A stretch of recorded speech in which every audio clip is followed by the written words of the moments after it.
Welcome to SaveToFuture. In this video, I will show you how it is easy to register at the SaveToFuture service.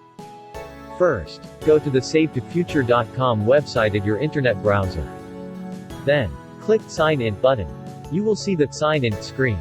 If you already have a SaveToFuture account, then you can log in right from here. If not, then click Sign Up. Enter your name. Enter your real email. Come up with a strong password. I'm not a robot, click reCAPTCHA. That's all. SaveToFuture service sent verification email to my mailbox. Let's check it. I see the email received.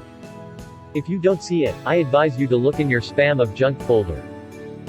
I need to click this link to verify my registration at SaveToFuture. That's all. Now I can log in with my email and password.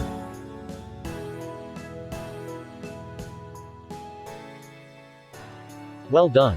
You are logged into your personal account at the SaveToFuture. You see your name, email, account balance, etc. Here is your personal Bitcoin and Ethereum addresses for payments for the SaveToFuture service. And of course you can pay with bank cards. Thank you for watching.